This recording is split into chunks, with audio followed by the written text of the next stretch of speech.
I found out that my wife is cheating on me. And so far, she and Josh don't know that I know. Josh, by the way, it is or was my best friend. I know. It is a cliché, but clichés become clichés because they happen so often. I had no idea how to handle the situation. I couldn't comprehend why he was being intimate with my wife. Don't misunderstand. My wife is quite attractive in her mid-30s, and even after 3 kids, she looks striking in a bikini. But his wife, Carla, is equally stunning, if not more so. Carla stands tall at 5'7", with red hair that cascades to the middle of her back and green eyes that appear to peer into your very soul. I learned her measurements are 36, 23, 34. And I can't deny she had an effect on me. I let things slide for a couple of weeks after finding out about Josh and Heather as I tried to make up my mind about what to do. I loved Heather, and I wondered if there was some way to save our marriage. It didn't seem likely, but I couldn't know for sure until we talked. On Friday, I made up my mind to confront her. On Monday. Why? The 2-day wait. Heather had gotten a call from a very sick friend who needed some help, and she had rushed off to help her. I knew without a doubt that if I called Josh to ask him if he wanted to play golf on Saturday, I'd get Carla, and she would tell me that Josh wasn't there and was off doing something over the weekend. My parents had taken the kids up to their cabin on the lake for the weekend, so no wife and no kids meant that I was going to spend a quiet weekend alone. And it could very well be the last quiet weekend I would ever have. On the way home, I stopped and got a case of beer, and I fully intended to see that all 24 bottles were empty by Sunday night. When I got home, I put on a pair of shorts and a t-shirt and went into the kitchen. Dinner that night was going to be simple. I opened a package of hot dogs and put them in a pan to boil, chopped up an onion, and got a can of baked beans out of the pantry. I dumped the beans in a pot and put it on a burner, then opened my second beer. I was searching the refrigerator for the mustard when the doorbell sounded. Upon opening the door, Carla stood before me.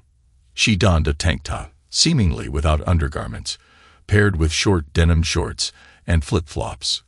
The outline of her form was noticeable through the fabric of her top, causing an immediate and intense reaction from me. "Are you doing anything important?" she asked, batching it, working on dinner and drinking beer. "Mind if I join you?" "No, in the least. I could use the company," I said as I stepped aside and let her in. We walked to the kitchen, and she sat down at the table. I knew she didn't drink beer, so I opened a bottle of Merlot when I poured her a glass. "Dinner is nothing fancy," I said. "Hot dogs and baked beans. Pretty simple stuff I can do." Simple. The hot dogs were boiling, and the beans were bubbling. So I turned off the heat and moved the pans to a cold side of the stove and got 2 plates from the cupboard. I handed Carla one and told her to help herself. She fixed herself 2 hot dogs and spooned some beans on her plate. We sat down to eat, and I asked, "What brings you over? You have any idea where Heather is?" "She went to help a sick friend." "I wonder when it happened." "When what happened?" "When Josh got sick. He seemed quite healthy to me when he left the house. You do know that Josh is involved with Heather, right? And that they are currently in room 130 at the Arrowhead Lodge." "I didn't know that they were at the Arrowhead, but I've known for a couple of weeks now that she has been cheating on me." "How did you find out?" "I discovered a piece of a prophylactic wrapper in his pants pocket while doing laundry. He doesn't use them with me because we've been attempting to conceive. I resolved not to have this child if he was unfaithful. I didn't want to risk becoming a single mother in the event of a separation.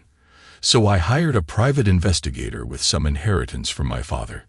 They'd meet for extended lunches, and when he tells me he's working late, he's often spending time with Heather."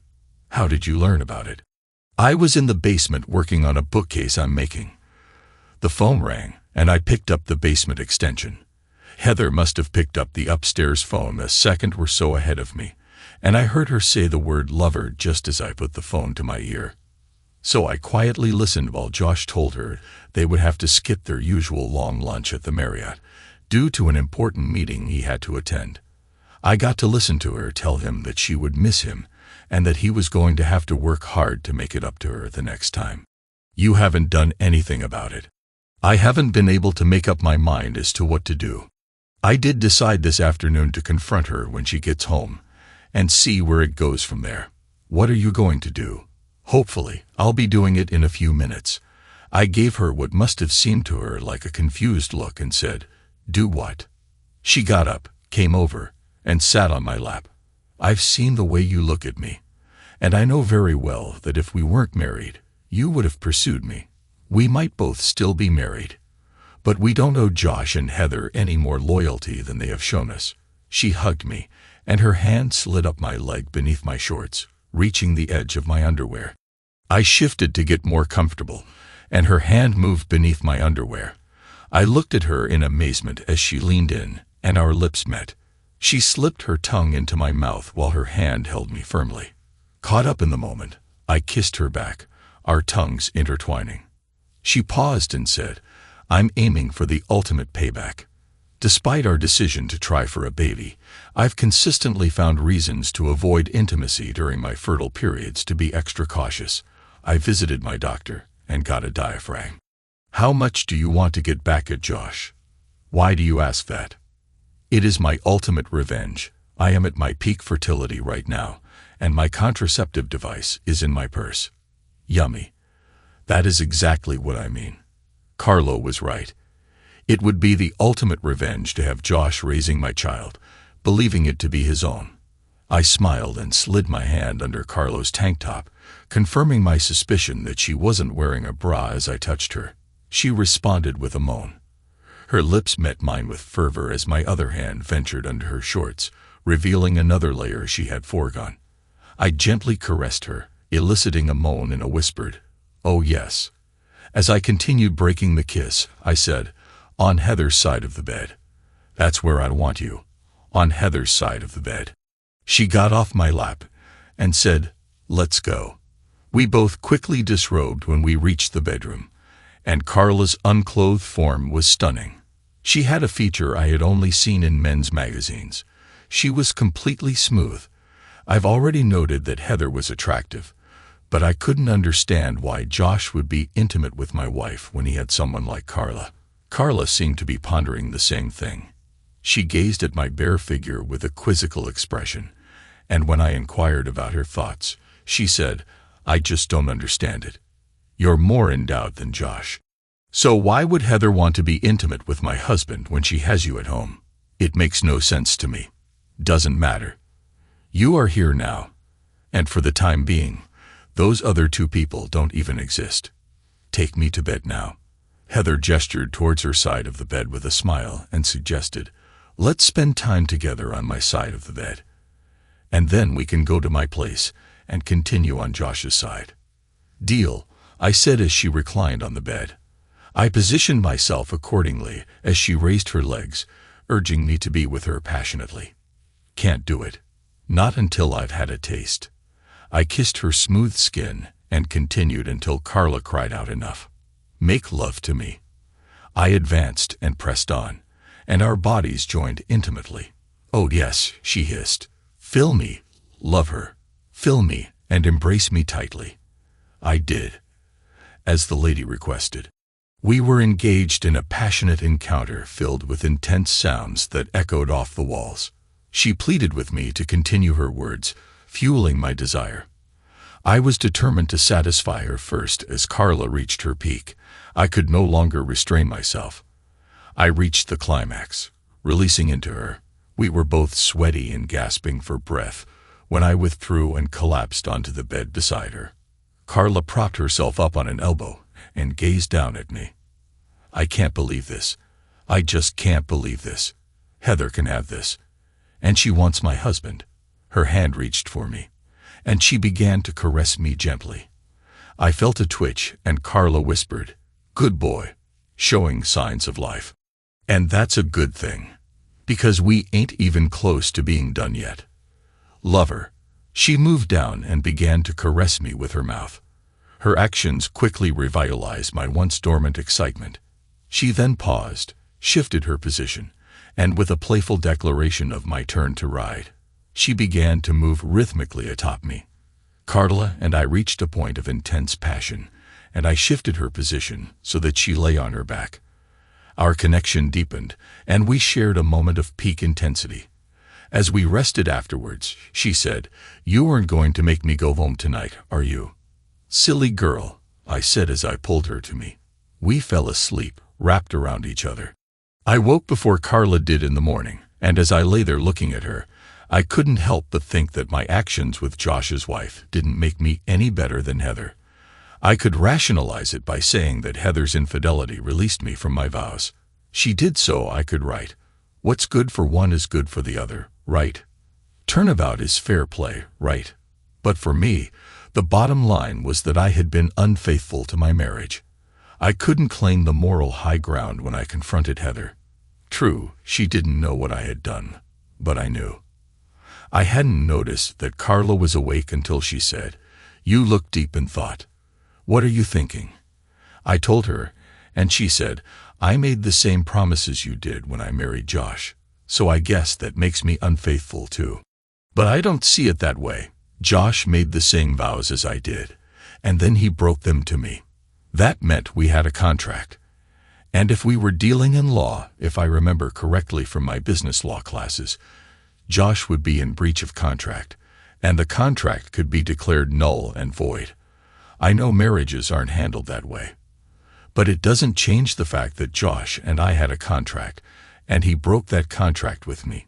That means, at least to me, that I no longer have to honor that contract unless I choose to. You need to look at your marriage the same way you aren't being unfaithful. You are only doing what her breach of her contract with you has freed you up to do. Enough of this talk. Take me out and feed me. And then we need to go to my place and reclaim Josh's side of the bed and work on starting a family. Her hand began to glide down my body, and as it reached my lower abdomen, I could feel a growing excitement. We became passionately involved. And if she wasn't expecting, by the time we fell asleep at her place, it certainly wasn't due to a lack of effort. However, I doubt the final attempts were fruitful, as it seemed nothing substantial resulted. In the morning, she inquired about the time the kids would return, and I informed her they would be home around 6. She served me steak and eggs for breakfast, suggesting I would need my energy for the day's activities. We called it quits around 4 so I could head home and be there in case my parents got there earlier than expected before I went home. Carl asked me if I had made up my mind as to what I was going to do, and I admitted that I hadn't. "Are you a good enough actor to pretend that everything is fine?"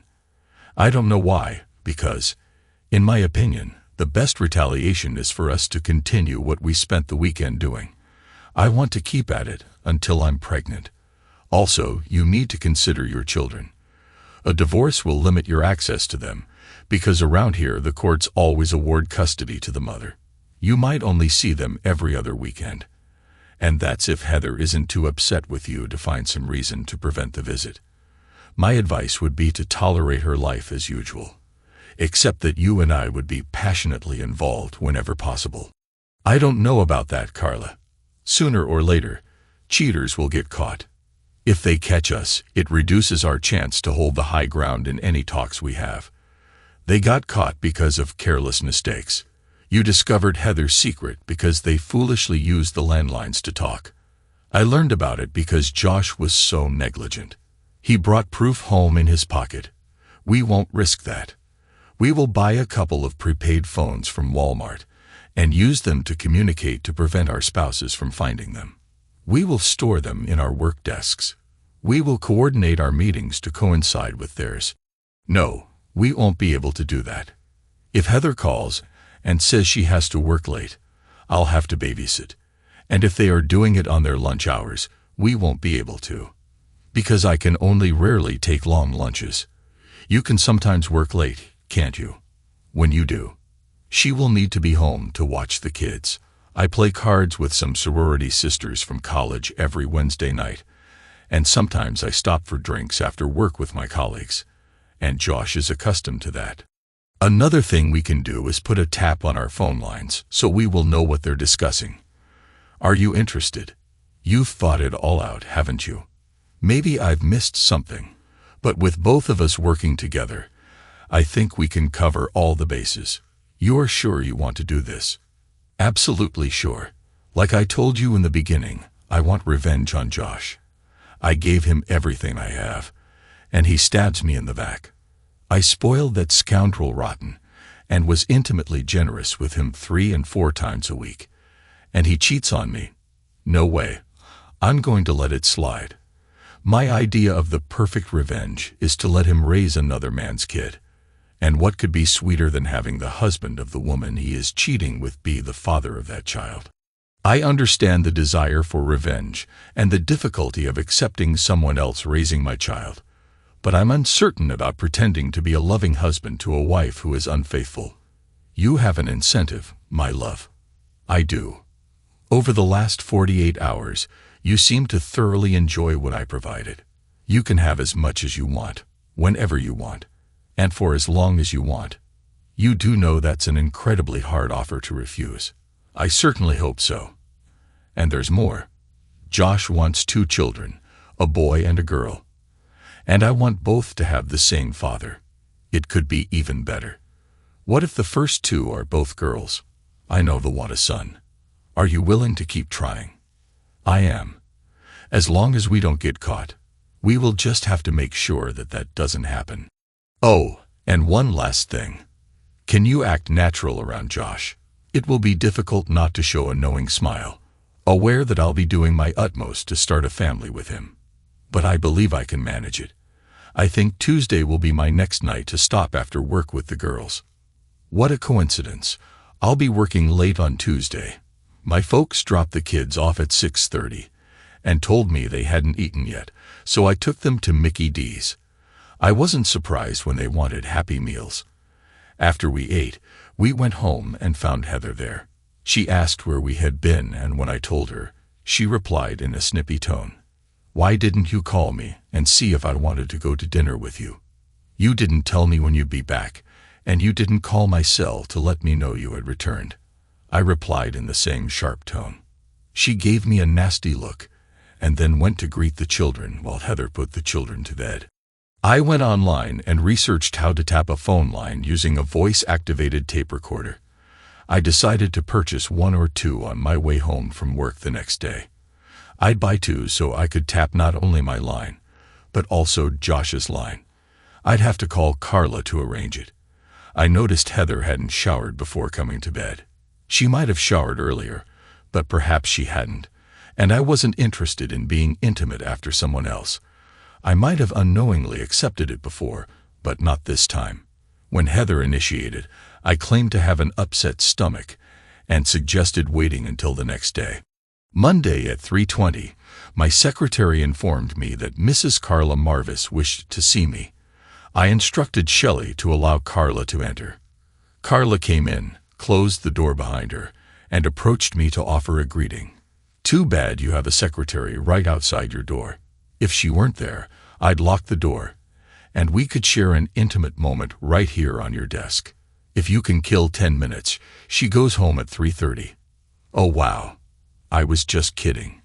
But I can easily kill 10 minutes. She opened her purse and took out a cell phone and handed it to me and told me that she had already programmed her number into it.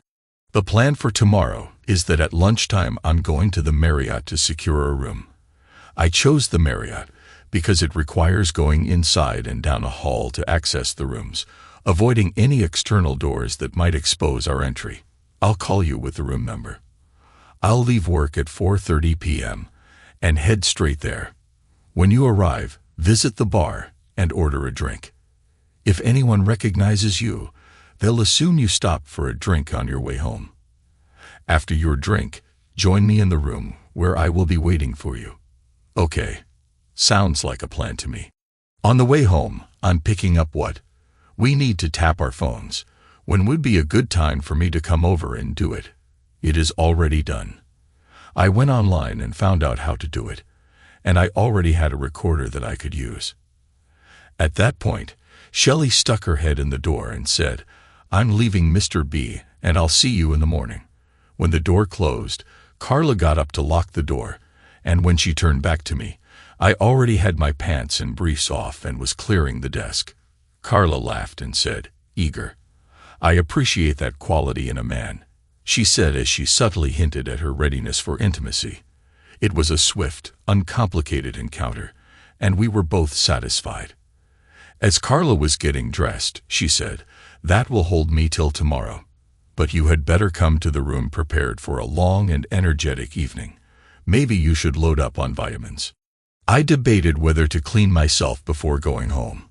If I became intimate with Heather that night, there was a mischievous part of me that found it intriguing to do so, with traces of Carla still present, likely dried by then. However, Heather often began with more intimate acts, and she might notice a different taste. Deciding it was better to be cautious, I headed for the men's room to freshen up. I stopped at Radio Shack on the way home and bought 2 recorders and 6 extra tapes. I got the second recorder so I could listen to the tapes in my office. I would save any tape that had something on it from the 2 lovers against the day I would be telling a judge why I wanted a divorce. Heather had dinner ready when I got home, and she had wine out, which was a good sign that she was in a romantic mood. And I wondered about that.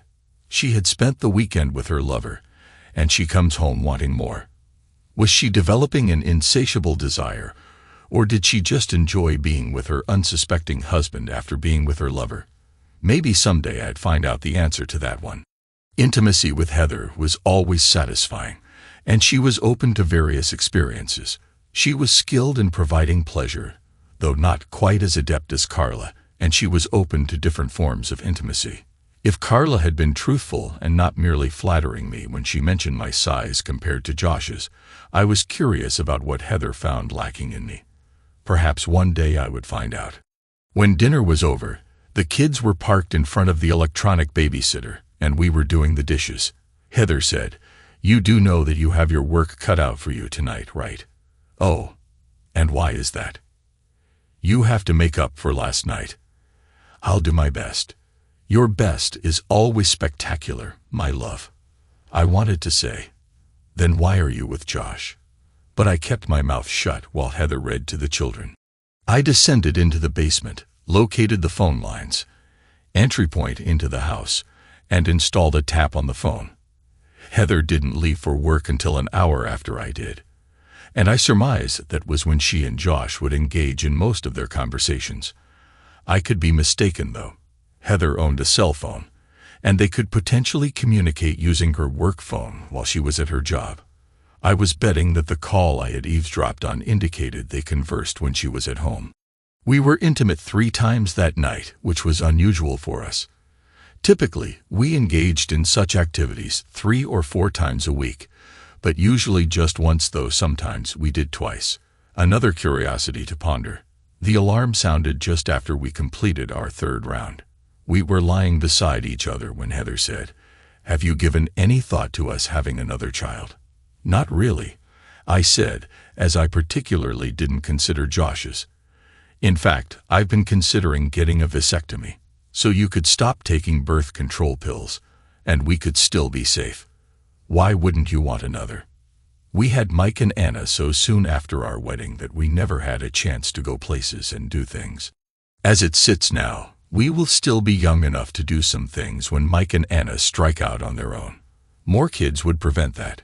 Besides, right now, we need the income from your job. We would be pinched if you had to leave work because of a pregnancy. In my mind, I was thinking some really unpleasant thoughts. Heather and Carla talked, and I'm certain that Heather knew Carla and Josh had decided to try for a child. Did Heather want to have Josh's first child before Carla could? Was there something Heather held against Carla? Or was it simply Heather trying to assert her rights to her partner? Either way, it didn't make me feel like I could commit to Carla's plan. In my mind, I was going to have to end things with Heather pretty soon. Then I had a very, very bad thought where Mike and Anna, even mine, I was going to have to find out. I fell into a very disturbed sleep the next afternoon after a tiring meeting in room 202 of the downtown Marriott. I shared my concerns with Carla. "I can't even make a wild guess as to what you should do," Carla said. "Confront her about Josh now before he can get her pregnant. Of course, she could already be expecting and is getting ready to tell you. I know what I'd do, but I'm not a man, and I'm not you. What would you do? I'd simply tell her that I don't want more children. So, for safety, I'll start using protection until I can have a vasectomy. If she becomes pregnant, that's when I'd address the issue. I'd suggest we need a DNA test to determine if the child is mine or Josh's. That would likely surprise her. If I get a vasectomy, it will blow our revenge plan. Just don't agree until you ensure I'm expecting. It would be unfortunate because I really want all my children to share the same father. We might be fortunate. Perhaps Heather was merely gauging your interest in having another child, and your lack of enthusiasm might dissuade her. We'll never be certain unless she approaches you with the news that she's expecting. She looked at her watch and said, "We have time for a couple more chances for you to make me a mommy." I stopped on the way home to purchase protection, and that night, when Heather was intimate, I prepared to use it. What's that for? I've decided to use them until I can get a vasectomy. I really don't want any more kids. Well, take it off. I hate the feel of those things. I'll stay on the pill and use spermicide until I can get fitted for a diaphragm. That should keep us plenty safe. Hated the feel of them, I thought as I finished putting it on. Heather was inexperienced when we got married, and I had never used protection with her. When did she discover that she disliked the sensation? And with whom? Regardless, it just reinforced my decision to determine the paternity of my 2 children. Then I recalled that it was because of Josh using protection when he was with Heather that had tipped Carla off to the fact that Josh was unfaithful to her. I was still going to have the test done. I finished rolling it on and said, "Unless you already have the spermicide, I'll use the raincoats that I bought today." I don't, but I'll get some tomorrow and make a doctor's appointment for the diaphragm. I don't want you getting a vasectomy. I want to keep the option open in case you ever change your mind. I maintained protection position myself on the bed and engaged in an intimate act with her as her excitement peaked. She attempted to draw me closer, but I withdrew and proceeded with the act. She experienced pleasure swiftly, after which I deliberately guided her to another peak before accelerating and reaching my own climax. I remained close to her until I relaxed, then withdrew, disposed of the protection, and returned to find Heather asleep on her side. I figured that it was a good time to head down to the basement and check the recorder. A couple of junk calls and then hello. "Good morning, sweetie. Miss me?" "Of course I do. We still on for lunch today?" "Yes, but I think our lunch meetings are about over. Unless we can find some place where it won't cost so much. Those motel rooms are draining my family budget. I can't keep taking from it. Sooner or later, there won't be enough in it to feed my family. And I certainly don't want Barb asking why. I'll try to come up with something. Wednesday night is her card night. Have you figured out a way to get out of the house yet?" "Not yet, but I'm working on it. I'll cross my fingers. I need more of you than I get on a 45-minute lunch break." "Me too, lover. Talk to you tomorrow." "Of course. Till then, bye, baby." I almost became sick when I realized that I had been intimate with Heather after she had been with Josh that afternoon. But I managed not to. I found it interesting that she was not only unfaithful to me, but she also had to pay for the room to do it in. I wondered how Carla would react when she heard that her husband referred to her with a derogatory term. The only thing I knew for sure as I climbed the steps out of the basement is that Heather would not be able to leave the house on Wednesday night. Tuesday, when I got to work, I took the track phone out of my desk drawer and called Carla. And when she answered, I said, "Good morning, jerk." "What? Who in the world is this?" "You have forgotten the voice of the father to be of your children already. And besides, who else has this number?" "Bob, why are you calling me an offensive name?" "Listen to this," I said as I held the recorder up to the phone and pressed play after the woman's card night had played. I said, "See, I have it on good authority that you are unfaithful. A husband knows these things about his wife, right?" When the time comes, I'll eliminate the despicable person. I played the rest of the tape for her since she obviously hadn't checked the recorder that she had put on her home line. And after she listened to it, she asked me what I was going to do. I think I'll have to work late on Wednesday, but I won't let her know until it's almost time for her to finish work. Hopefully it will be too short notice for her to arrange a babysitter. Did you catch the part where Heather says she's paying for the room they meet in? Doesn't surprise me. Josh has always been cheap. I guess if you are going to work late, I'll skip my card night, and we can get together. I'll call you tomorrow and set it up. Wednesday over breakfast, Heather asked me if I had plans for the evening, and when I said no, I asked why she wanted to know. The girls from work have been talking about stopping after work to have a couple of drinks and socialize away from work. I can't do it unless you are here to watch the kids. Shouldn't be a problem. I kissed her goodbye and left for work. I then rented a room at the Marriott. Upon arriving at work, I called Carla and provided her with the room number. Heather finishes her job at 5, so around 440. I informed her that I would be working late. There are some problems with the Henderson contract, and they have to be taken care of before Nathan goes to his meeting with them in the morning. Sorry for such short notice, but I really can't get out of it.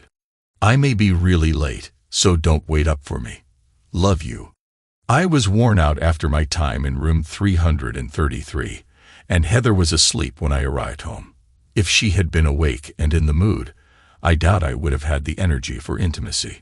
For the next 5 weeks, Carla and I were able to get together on the average of twice a week, and it helped to always know ahead of time by way of the phone taps what Josh and Heather were up to.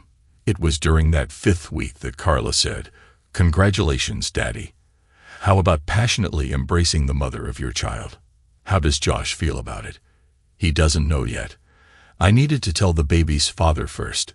Then I can tell Josh.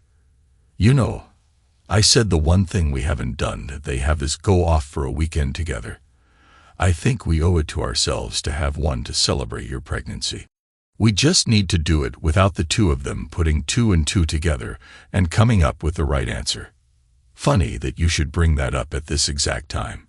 Josh has to fly to San Diego to handle some detail or other with his father's estate. He is going over this weekend, so he can visit with some relatives before going to see the attorney on Monday. If you can come up with a way to get out for the weekend, we can go someplace, and neither one would have any reason to think about it. I think I can do it." I got off the bed and got my cell phone and called my brother, who lived in Akron. When I got him, I asked him to call the house just after I left for work in the morning and to tell Heather that I need to come home for a family emergency of some type over the weekend. I told him I'd call them later and clue him in as to what was going on. He said he would take care of it, and we said goodbye. I turned to Carla and said, "All that's left is to decide where we want to go." The next morning, Heather called me on my cell about 5 minutes after I left the house. "You need to call Bill as soon as possible. There was a family emergency, and he needs to talk with you. I'll call him as soon as you hang up." I waited until I got to work, and then called Bill. "What's up?"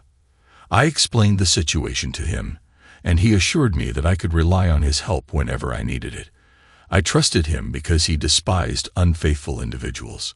He was a single father because his wife had been unfaithful after she passed away in a car accident. He ended up raising the children alone. I called Carla and told her the setup, and we made arrangements to take off for the weekend. I got on the phone and called the Arrowhead Lodge and was even able to reserve room 130. Only fitting, I thought. At 2, I called Heather and told her that I was flying back to Akron. "I'll stop by the house and pack a bag. My flight leaves at 8, and I need to get there at least a half hour early to check in.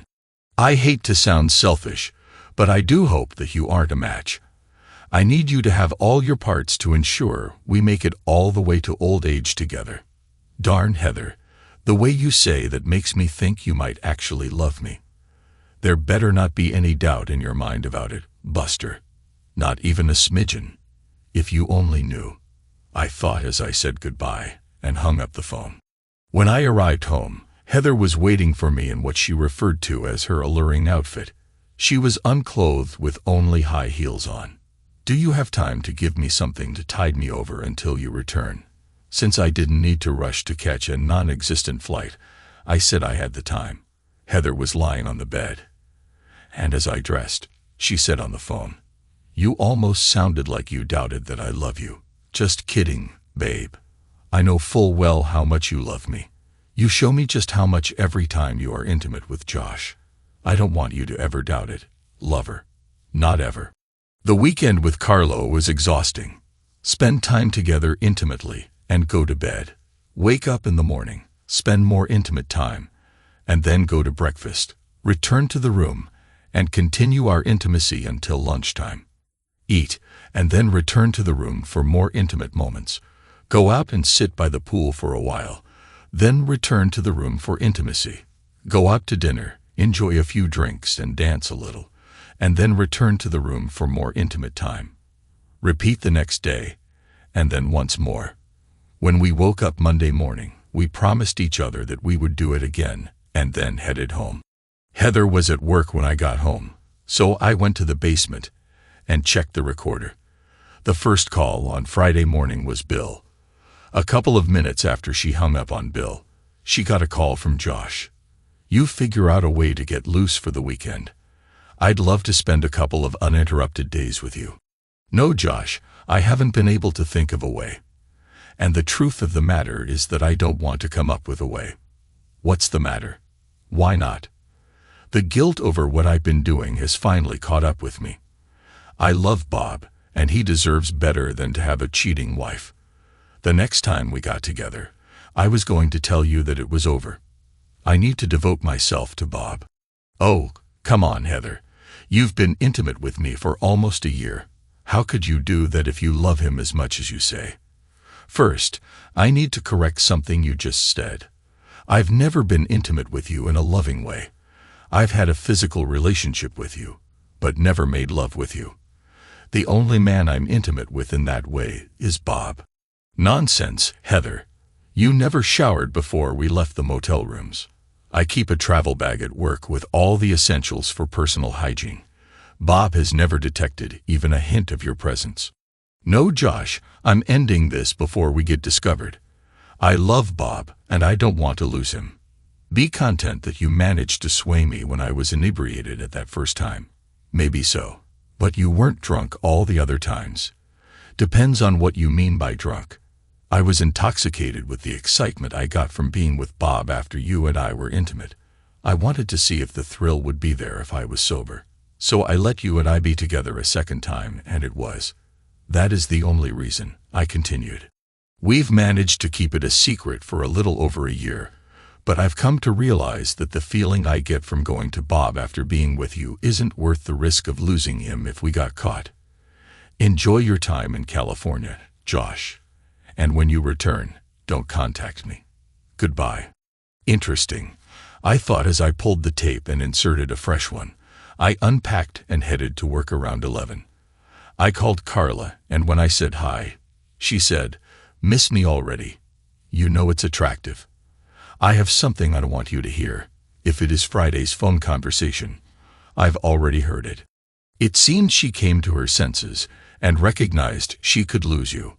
"What's your plan?" I'd already made up my mind to hang in there until the kids turned 18, and I can't see anything that would make me change my mind. If she meant what she said to Josh, it will make it easier to stick it out, but the trust is gone. Even if she does break it off with Josh and they never get together again, how do I know that? Somewhere down the line, she won't start missing the thrill and excitement of cheating and hook up with some new guy. You could always hit her with, "If you are really through with Josh, maybe we can move on." But you get no second chance. No, I couldn't. That would give up the information that I have a tap on the phone. And like I said, the trust is gone. I'm going to need a way to keep track of what she is up to. Besides, she knows me, and she would know that if I knew, I would have shared it with you. She might tell that to Josh, and that might get him to thinking. And we don't want that. Is that your roundabout way of saying that we are going to keep on going? You heard the tape. They've gotten away with it for a little over a year. And you and I have only been at it for a couple of months. They owe us another 10 or 12 months. And then, of course, there are the penalties and interest that could make it even longer. Carla and I continued to meet about twice a week until her 7th month. She was willing to continue, but she was so large with the babies that I was concerned I might hurt her. That's right, babies. The ultrasound revealed that Carla was expecting twins. She gave birth to 2 beautiful little girls. True to her prediction, Josh wanted a son. So 2 years after the birth of the twins, I got her pregnant again. And this time the ultrasound said it was a boy. We made love until her 8th month, and then we called it quits. We both felt that we had gotten away with it long enough. And to get caught at that point would turn Carla into a single mom with 3 kids to raise, and neither of us wanted that. As Carla put it on our last time together, the aim was to exact revenge on the unfaithful scoundrel by making him raise another man's children. I must remain married to him for this to occur. Josh received a promotion that required him to move, and I haven't seen or talked to Carla since they moved. However, I do think of her often and fondly. It has been 6 years now, and as far as I know, at least according to the telephone tab, Heather hasn't become involved with anyone else. However, she and Josh had managed to conceal their affair for over a year before I discovered it, and I was completely unaware. She might have become savvy enough to stop using the home phone for such matters, but I monitor her closely. And so far, I haven't seen any indication that she is being unfaithful. She has been trying her hardest to pamper me, and I'm reconsidering my plan to leave when the kids turn 18. That's 4 more years for Mike and 5 for Anna. I'll just have to wait and see.